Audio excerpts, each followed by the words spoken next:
Okay, we are ready. Good morning, everybody, and welcome to See Here, Iola. We're going to go ahead and start with the Pledge of Allegiance, so if you'd please stand, and let's go through the pledge. I pledge allegiance to the flag of the United States of America and to the republic for which it stands, one nation, under God, indivisible, with liberty and justice for all. Okay, I want to welcome you all to See Here, Iola, and the first thing I want to start with is I have a small story to share with you guys, and it's called A Dish of Ice Cream. In the days when an ice cream sundae cost much less, a 10-year-old boy entered a hotel coffee shop and sat at a table. A waitress put a glass of water in front of him. "How much is an ice cream sundae?" 50 cents, replied the waitress. The little boy pulled his hand out of his pocket and studied a number of coins in it. "How much is a dish of plain ice cream?" he inquired. Some people were now waiting for a table, and the waitress was a bit impatient. 35 cents, she said brusquely. The little boy again counted the coins. "I guess I'll have the plain ice cream," he said. The waitress brought the ice cream, put the bill on the table, and walked away. The boy finished the ice cream, paid the cashier, and departed. When the waitress came back, she began wiping down the table and then swallowed hard at what she saw. There, placed neatly beside the empty dish, were 15 cents, her tip. Okay, we are going to go ahead now and move into the city update, and Carl's going to give us an update.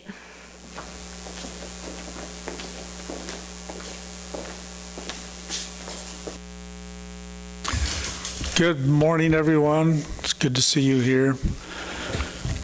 I'm glad that there's hopefully a lot more people who watch this program than make it over here on a Friday morning during work hours.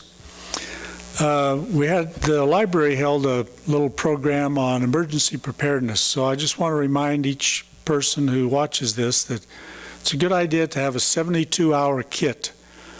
And you can go online, FEMA website or any other emergency preparedness, and put together a 72-hour kit composed of a few food items, non-perishable, water, a very important item, a few clothing items, and it will ease your mind a little bit if you had an emergency, tornado coming, that you could throw in this kit in one of those nice plastic boxes that would sit in your garage. You can grab that, throw it in your vehicle, and take off, and you've got a few things to help you in an emergency. So then if you don't have all that stuff, then you're left up to being something like a Boy Scout and trying to make do with what you find in the wilderness. Okay, today, get this.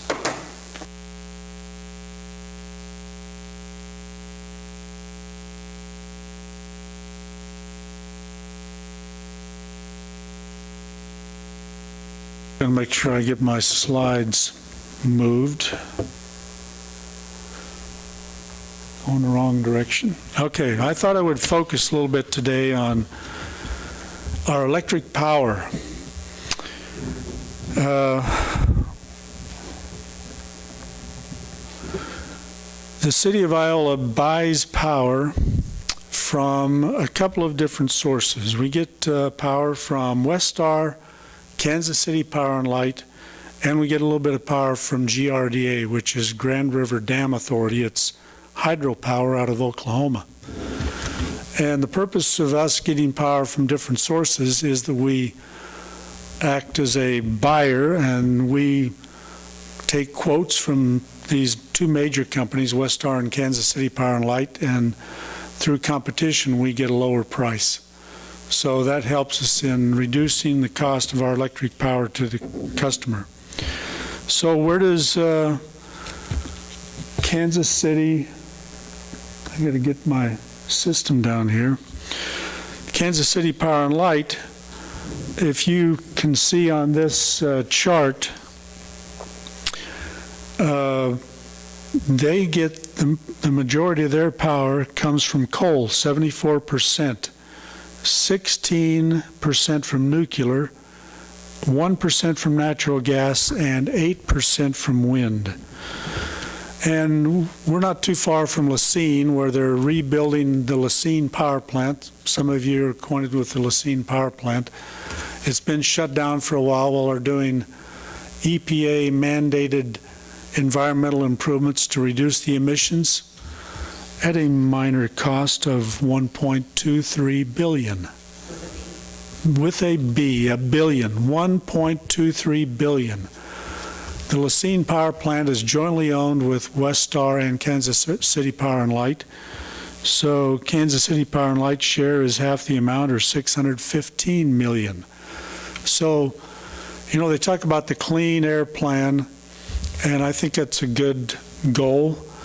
When you kind of think about the cost of upgrading a lot of coal-fired power plants, then you think long and hard about the real cost to the consumer, because at some point we all pay for those improvements. Okay, so the next one is going the wrong direction. Westar has basically the same mix of power. They have mostly coal. They're increasing their percentage of wind. Kansas City Power and Light had 8% wind, and Westar presently is pretty close to 20%, which was a kind of a mandate from the Kansas legislature that by 2020 they would have 20% wind in their option of power. And then there's more natural gas, and they're starting to get a little bit of solar. We're close to the Wolf Creek Power Plant. And that is also a joint venture between Westar and Kansas City Power and Light. Okay, our power supply mix, what we buy, we have a base load amount, which we get from Kansas City Power and Light, 36 megawatts, 1.5 megawatts of hydropower, and then we get some from Westar. And some of these terms and things may not make much difference to you, but we have a requirement to have a certain amount of capacity in our own generation system. And this was a fallout of the blackouts they had on the East Coast about, I don't know, how long ago was that, 6, 7, 8 years ago? Where on a hot day in the summer, when everyone turns on their air conditioning system, it overwhelms the resources and the circuit breakers start popping. Just like in a house when you overload a circuit, the same thing happens on a larger scale, say within a city. If we overload a circuit, the circuit breakers in our substations just go click, and it just knocks off a whole circuit. So the idea was every city, every entity has to show capacity for your peak demand during the year, which is in the summer, plus it has been about 14% reserve. So we buy capacity from essentially Chanute because they have excess. From about 2010 to 2013, we were paying $2.5 million a year to the Kansas Power Pool for this excess capacity that we needed to purchase. Since we joined our own little power pool with Chanute and 4 other cities, we now can get our capacity for a lot less. Instead of $2.4 million, we are paying this year $117,000. So that little switch from one organization to another allowed us to save over $2 million a year. Okay, this little chart shows that we have a base load. I'm going to skip this because this probably just won't make much sense to you, but the up and down lines show the up and down usage each day of a week.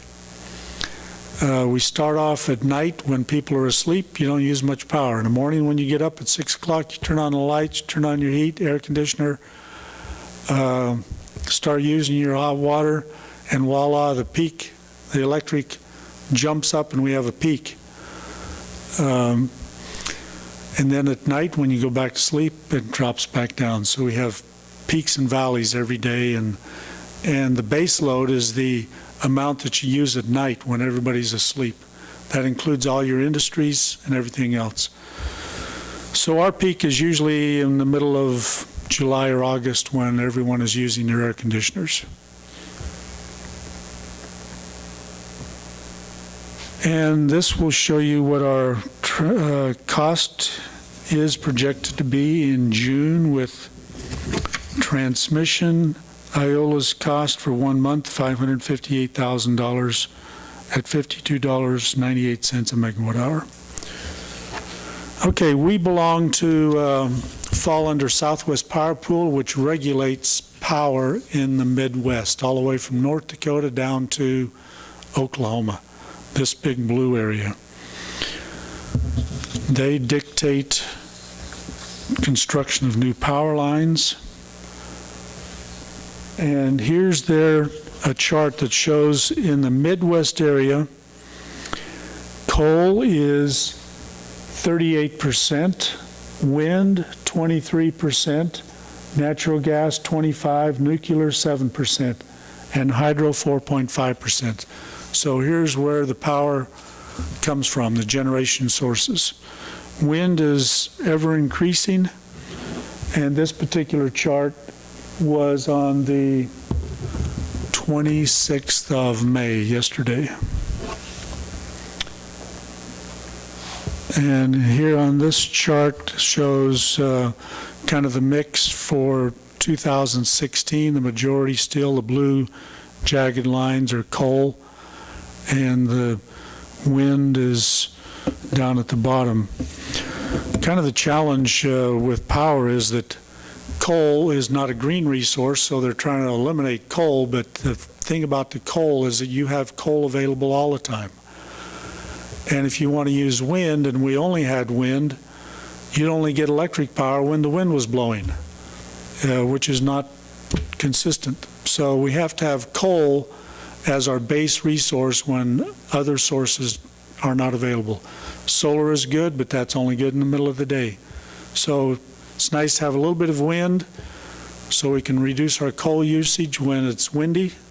It's nice to have a little bit of solar in the middle of the day when it's available, but we have to have a base load of coal or a natural gas resource.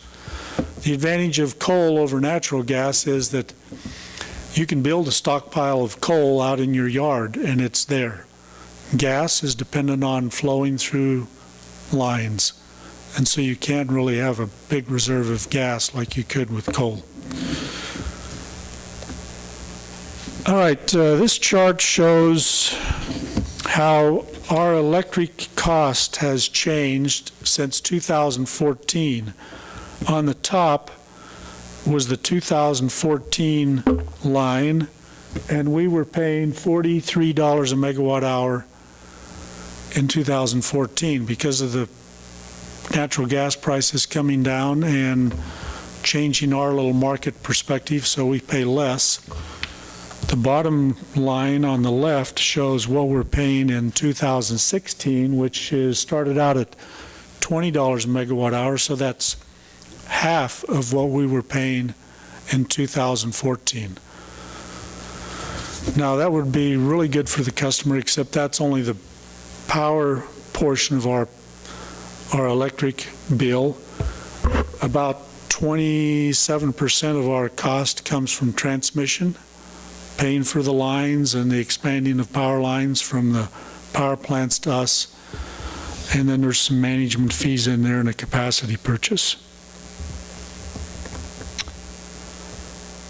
So this is just a chart that shows how the price has changed from 2011 until now. Well, in general, things go up because of our cost-saving measures. The total cost is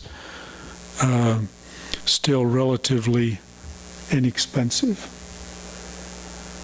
And I showed you a chart earlier of the Southwest Power Pool breakdown, the whole Midwest. This shows where we in Iola or our Southwind Energy Group gets its power, which is 55% from no, correction. This chart shows the breakdown between the actual power cost, administration, and transmission. So if you look at the chart on the left, 54% of our total bill comes from the actual cost of power. 28% is the transmission cost to bring the power over the electric power lines. 17% is our demand charge, our capacity purchase. And then we have a 1% is the administrative cost. So I think that is it. Now you might say, well, what do we contribute from the city of Iola? We have power generators, diesel engines, and we have natural gas burning engines out here at our power plant west of town. We only use those resources for an emergency, the diesel engines, because it's very costly to run diesel engines. But the two Wärtsilä engines, we use those during the peak times of the summer. Basically from now until sometime in October, we will run one of those engines each day to kind of reduce our peak power demand. It just reduces our cost. So we do exercise the natural gas burning engines to supplement our power, but generally throughout the year, most all of our power comes from Westar and Kansas City Power and Light. You all have a blank look on your face like, okay, whatever. Any questions? Nope. Thank you. Yes? Okay. How long will those engines last? Are they relatively new? The diesel engines are probably at least 30 years old, and how long they will last? At least another 30 years.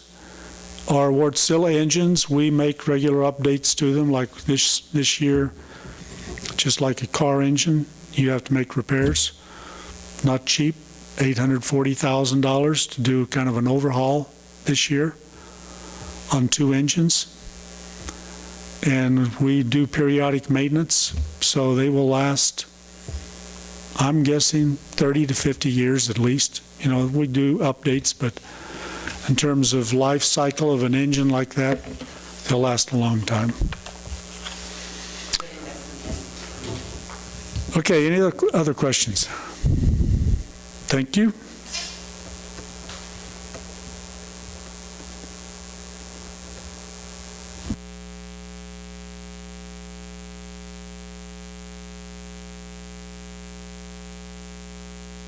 All right, Carl, thank you for sharing that information. I had no idea that actually wind played such a role. I kind of saw it as even smaller than that, so I really appreciate knowing that.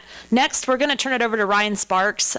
He has a new project that he has put together, one in which the chamber is actually partnering with him on, and it's something that if anyone hasn't visited his site yet, please pay attention, as I think it's something that could really benefit our community. So I'm going to go ahead and turn it over to Ryan. Thank you, Shiloh. We'll get the computer set up real quick. Many of you probably are familiar with Grow Iola, but you may not understand how Grow Iola came about and what its true purpose is. Back in 2010, myself and a good friend and business partner at the time, Monty Rogers, were landlords, and we knew how hard it was for the average person to make Iola home. The average person wanting to move to town, they would go to the chamber, they'd call a list of landlords, of 20 plus landlords, they'd call the city, and it was just chaotic. It was very difficult for them to find a home. And Monty and I thought, if we could get other landlords in town to join us in this effort to put all these listings online, it'd be so much simpler for people to make Iola home. And after about 5 years, almost 6 years of that, it's worked very well, not only for the people looking for a home, but also for the landlords that have joined us in this effort. Myself, as an example, get the majority of my tenants for my homes through this program. You'll just have to keep talking. Okay. I will not have a problem with that. But it has been a team effort. A lot of landlords, they get homes open, they send them over to us, we post them, and we get a lot of traffic from the community, people looking for a home or a better home. And we hope that our original plan of this house search continues to grow, and more landlords come aboard, and more people in the community find their homes through it. Okay. You get it up? You'll have to use this. Use that, okay. Hey, that'll work great. But example for the house search, those that don't know, our website here has a tab for house search. And those seeking a home or better home, they can come online and they can see all the properties that are available at the time. Or they can search by monthly rent, how many bedrooms they're looking for, how many bathrooms. But once they find a home that appeals to them, they want more information, they can click on the house. Here's a home right here. And the landlords choose what information they want on here. If they want to allow pets, they can put on their pets allowed or no pets allowed.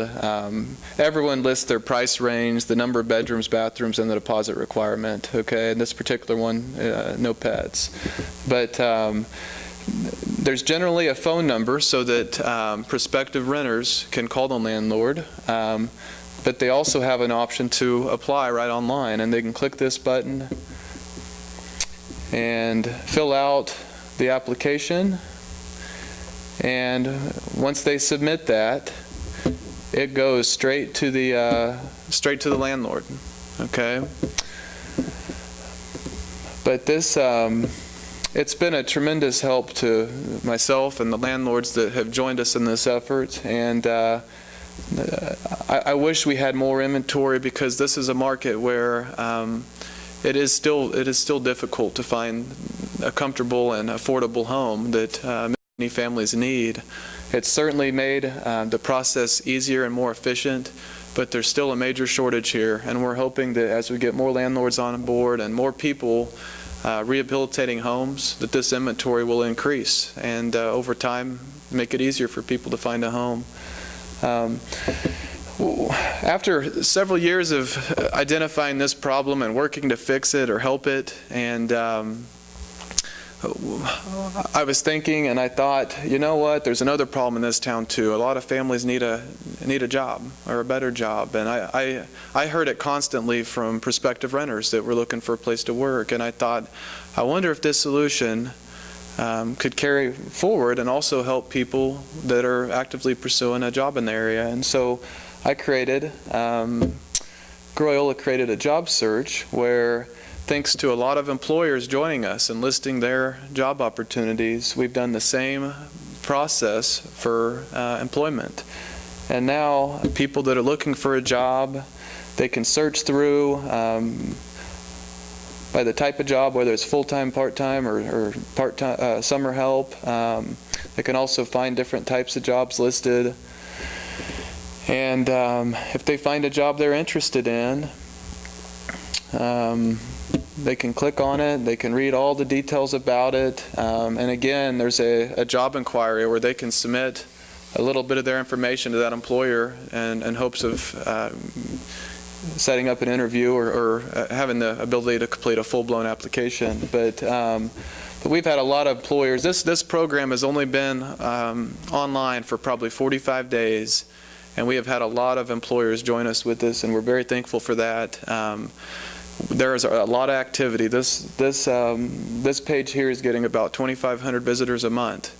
So the community in general has embraced this concept, and they are turning to this online platform for help. And just like the house search, if we can get more employers to join us on this effort, we think it'll increase their chances of finding a job, increase the employer's chance of having qualified applicants apply, and in turn make it easier for those families to find a job in this area and stay in this area.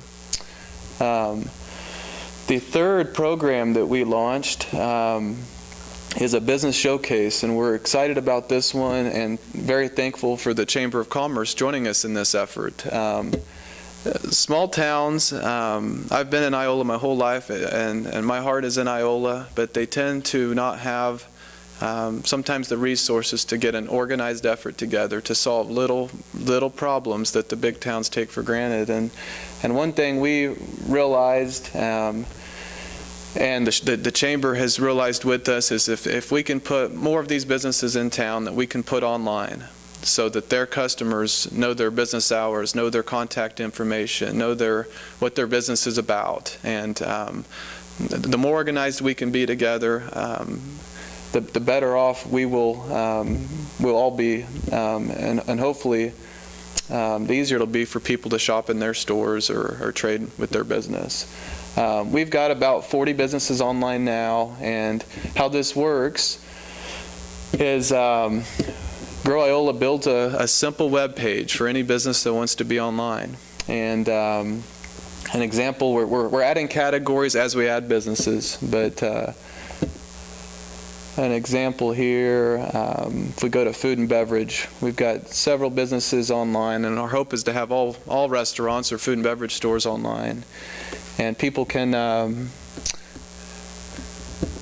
they can see a little bit about the restaurant. They can connect to their Facebook page, their phone number, their full-blown website if they have one. Many businesses in Iola do not have a website, so this serves as their website, but this particular one does have a website. It shows their address, their store hours. And one of the drivers for the traffic on these pages is the website traffic that the web's already getting. We're getting a lot of traffic anyway, and many of these people, they check out the businesses, and they turn to this showcase as a way to find something to do or a place to shop. But the other thing this does is it puts every business online. So with time, search engines like Google, they'll find these pages, okay? And those that are looking for an ice cream store in Iola, Kansas, they're going to have all the information they need right here. And we do have examples of that. There's many of these businesses that if you type in Fitness Center, Iola, Kansas, or type in Auto Parts, Iola, Kansas, or many of these businesses that have been on for a little while, they're popping up very high on these searches. Google has an algorithm. It's a very complicated algorithm, but they determine what page is relevant based on what the consumer is searching for, okay?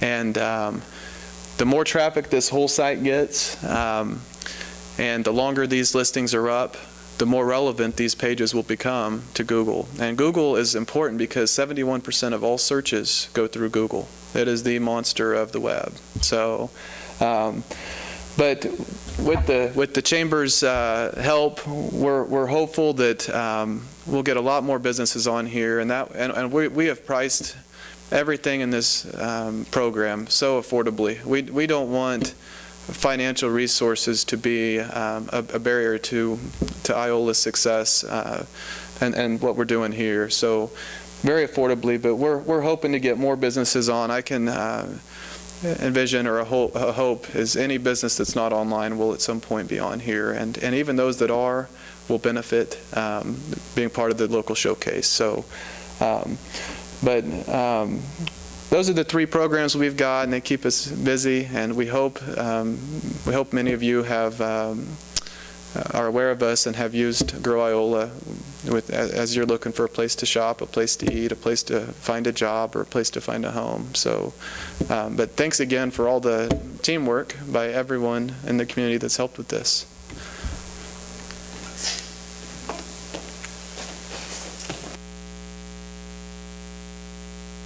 Thank you, Ryan, for taking time out of your day to share that with us. If any of you haven't gone to the website, go to growiola.com and check it out, and be sure to share it with your friends and family. Something that really hits home when you think about the individuals that have taken time to put this together is they really, truly, Ryan especially, has a passion for Iola. And that's what our group is all about, is wanting to make Iola a better place to live. And this is one way that we can provide service to those that live, work, and even are in surrounding areas around Iola. So with that, do you have I think Carol has an update for the Chamber that she'd like to give.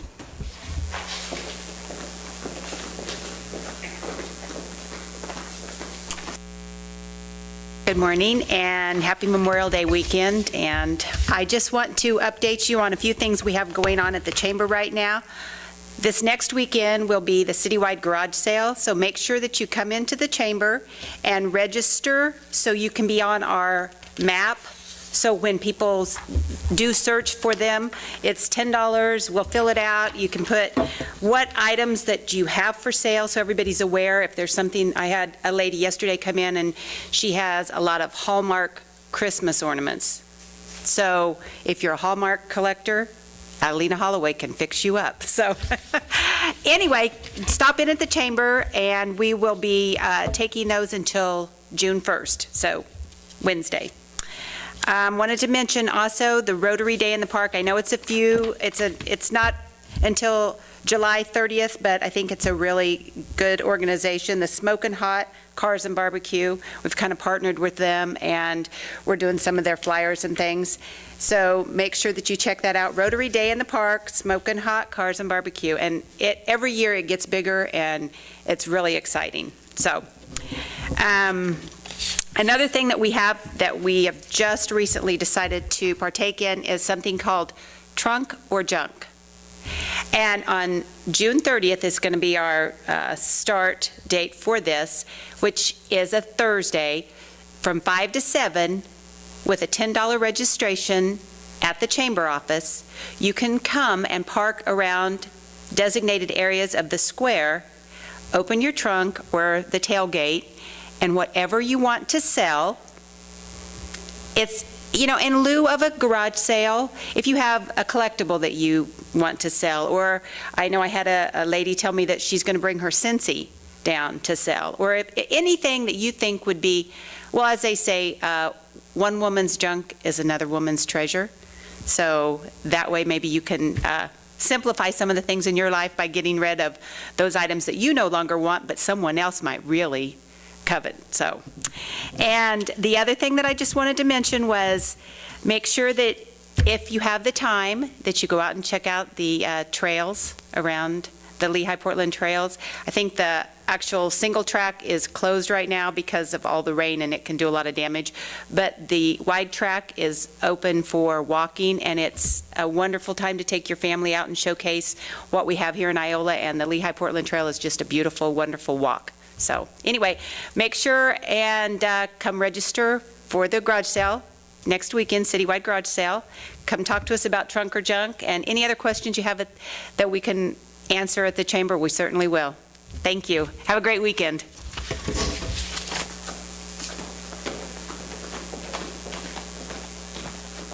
All right. Hey, thank you for that update, Carol. We appreciate what the Chamber's doing for our community. One of the things that we're kind of going to do today is we're going to have a presentation. This time of year, there's a lot of people that are inquiring about housing, not only from rental houses, which is why we had Ryan here today, but about how do I know if I can buy a house. There are plenty of lenders around town, but generally the steps, and that's what we're focusing on today, to home ownership are pretty much the same. So what we're going to feature this month is I have Shelby is going to speak with us about the process to home ownership. And then next month, we're actually going to have a person from a title company come talk about what title insurance is, because that's another step to owning property that a lot of people don't know about. So we're going to go ahead and turn it over to Shelby.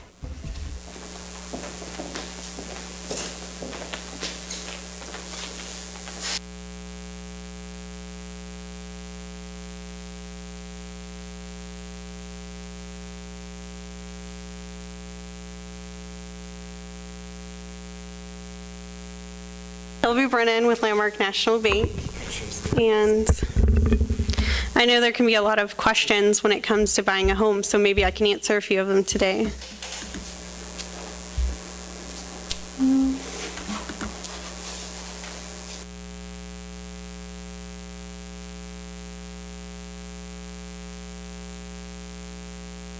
Okay, qualification. What mortgage payment can you really afford? When you're looking at your qualifications, you need to look at your credit score. A credit score is just a snapshot of your financial picture. It gives a lender an idea about your ability and willingness to pay. Typically, we like to have 640 or better. And you can also look at your qualifying ratios. These are the housing expense ratio, which is calculated by dividing your total mortgage payment, that's PITI, by your gross monthly income. For instance, if your gross monthly income was $3,000 and you only wanted to incur 28% PITI to income, then your total mortgage payment would be $840. You can also look at your total debt ratio, and that's your total debt obligations divided by your gross monthly income. You also need to look at your capital and assets. You don't want to overextend yourself when buying a house. There's several types of loans, each with their own benefits. There's conventional FHA, allows for 3.5% down payment. There's VA for those who've served. RD loans offer 100% financing, which is really great for a first-time home buyer. There's lots of programs out there, and we would love to talk to you about what's right for you. And I think it'll change in a minute. There it goes. You also want to consider your down payment and reserves when buying a house. Typically, reserves should be 2 months of PITI remaining after down payment, closing costs, and prepaids are paid. What is PITI? Principal, interest, taxes, and insurance. It's a total mortgage payment, including escrow. So that one should change. There we go. Most purchase contracts are similar but differ due to contingencies distinct to the sale. For instance, an inspection could be a contingency if there's reason for concern.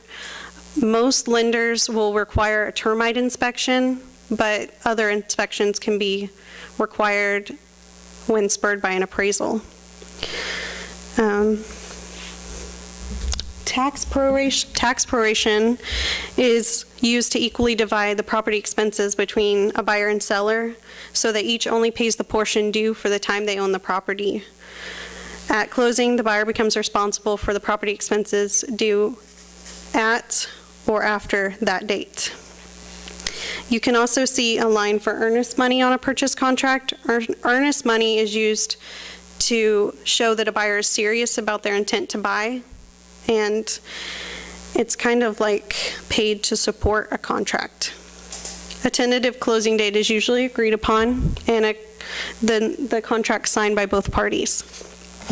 An appraisal is an unbiased professional opinion, and it's used to determine a property's value based on the sales prices of 3 very similar properties in a market area.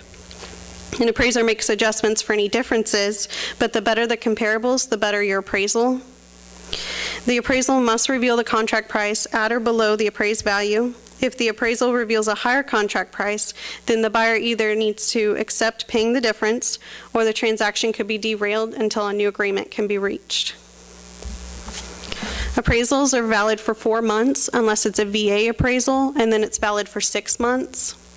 At Landmark National Bank, we send our appraisal requests directly to market appraisers, which in turn prompts true and timely determinations. A title is a document that ensures the owner's right to the ownership of the property.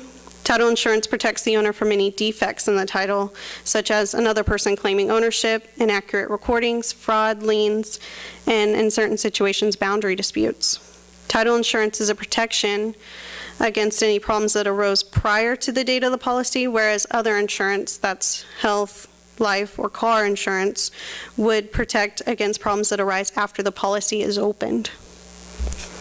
Buyers and lenders need title insurance, but everyone in the buying process benefits from its issuance.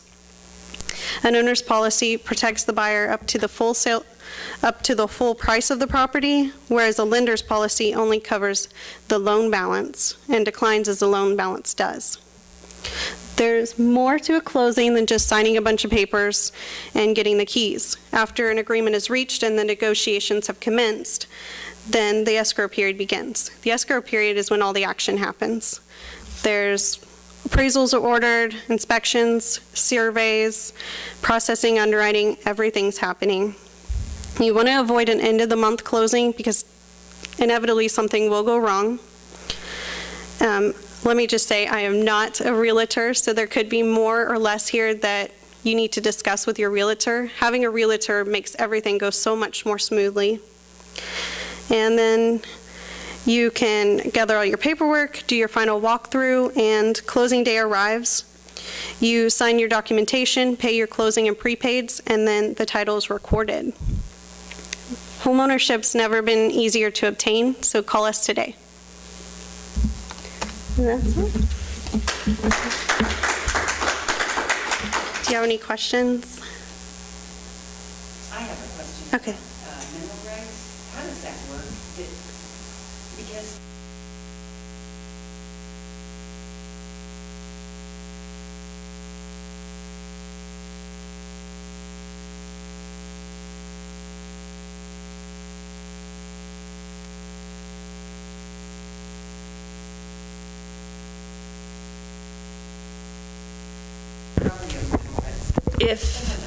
If on the mineral rights question, I'm going to butt in here just a little bit for Shelby.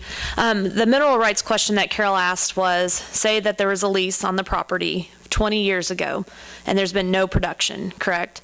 If there's been no production, you want to read the lease and see if there is, sometimes some of the mineral leases are wrote where if there's no production, then the lease is null and void.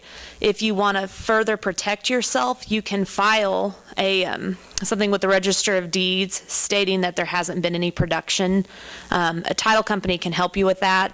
I've had experience. We went ahead and filed that on our property because it had an old lease on it. But a lot of times the lease will have, that written into the lease if they don't drill or do anything on it.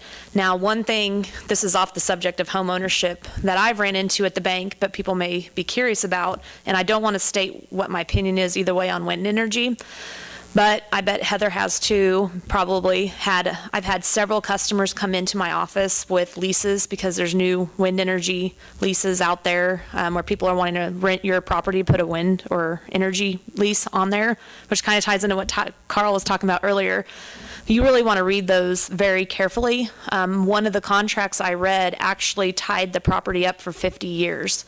So they wouldn't have to put the turbine on the property for 50 years and still come out. And in the lease, as I read it, the dollar amount that they were paid for the lease did not change. But I would venture to guess that the value of $1 in 50 years would be quite a bit less than maybe where it is today. So the big thing on minerals is you want to make sure that you read the lease, that you understand it, and that if you're in doubt, have an attorney look at it for you. And if you need help with that, I could give you a couple names that have done some research for us. On the home ownership part, mainly the home loans that will go through the secondary market are going to be, minerals is usually not an issue. Now, if you have a piece of property appraised, and I'm not an appraiser, so there's that, and they appraise them as if the minerals are intact, assuming that.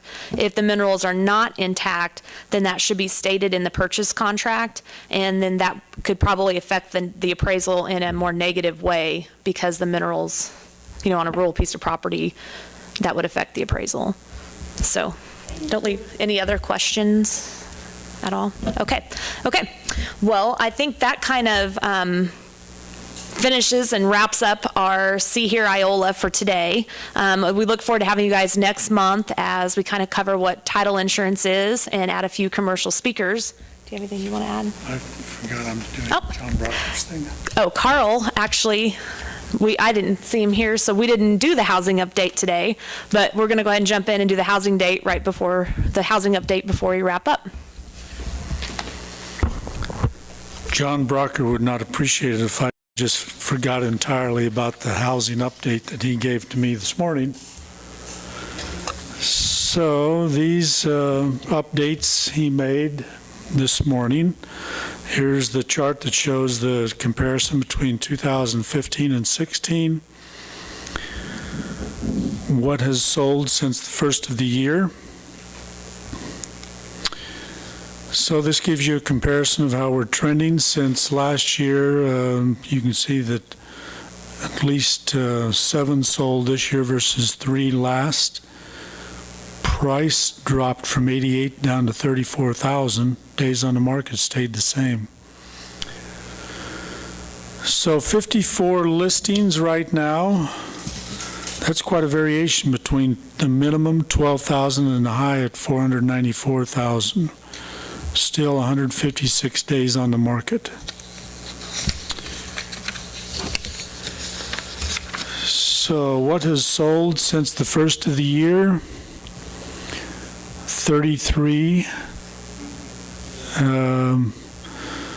I like to look at the comparison between 2015 and 16.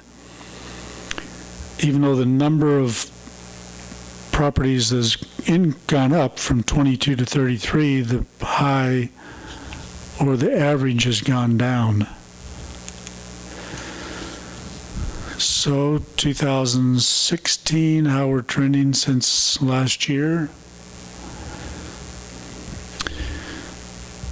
Somehow I think this would all average out. Price last year averaged 87,000, this year 31,000. 103 days on the market. So how do we look? Home sales rose by 4.6% in April 2016 compared to the same period last year. And sales on a national level rose by 6% for the month. So home sales have gone up, just not quite as high as the national average. So that's it. Shiloh, do you want to finish up here? All right, the next See Here Iola, Friday the 24th of June. Thank you very much.